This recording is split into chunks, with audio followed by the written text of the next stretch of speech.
gjatë që Kosova nuk ka pasur politikë të jashtme për 4-5 vitet e fundit, pra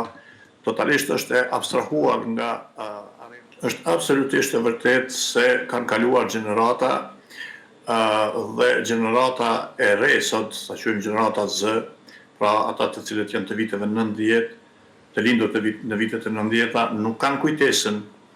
e ngjarjeve historike të cilat kanë ndodhur në Ballkan gjithësisht në Kosovë.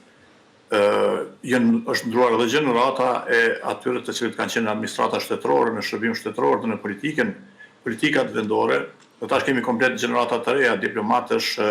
politikajsh, kongresmenësh, senatorësh, përfaqësues të kuvendeve, të parlamenteve të ndryshme dhe gjithsesi që është dashur që shteti i Kosovës të kujdeset që të ruajë narracionin e lindjes së shtetit të Kosovës, pra luftës, gjerë të ardhja e lirisë dhe shpallja e pavarësisë së Kosovës. Unë mendoj se diplomacia e Kosovës në këtë drejtim për këto vitet e fundit e ka humbur betejën në arenën ndërkombëtare, gjithsesi nuk është bërë përpjekje mjaftueshme që të ruhet ky narracion. Përkundrazi, unë mendoj që, siç them edhe që një kohë të gjatë, që Kosova nuk ka pasur politikë të jashtme për 4-5 vitet e fundit, pra totalisht është e abstrahuar nga arena ndërkombëtare, nuk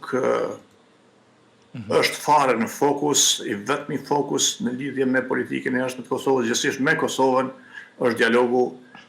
me Serbinë dhe prishja relacioneve me Shtetet e Bashkuara të Amerikës, gjithsesi me Brukselin zyrtar,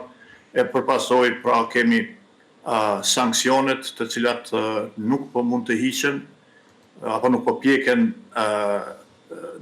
situata në Kosovë në mënyrë që të hiqen sanksionet dhe kemi në anën tjetër të Atlantikut pra pezullimin e dialogut strategjik me Shtetet e Bashkuara të Amerikës. Pra këto janë 3-4 pikat me të cilat Kosova njihet në arenën ndërkombëtare, ndërsa sa i përket ruajtjes së imazhit të Kosovës, ngritjes së imazhit të Kosovës, është punuar shumë pak apo fare.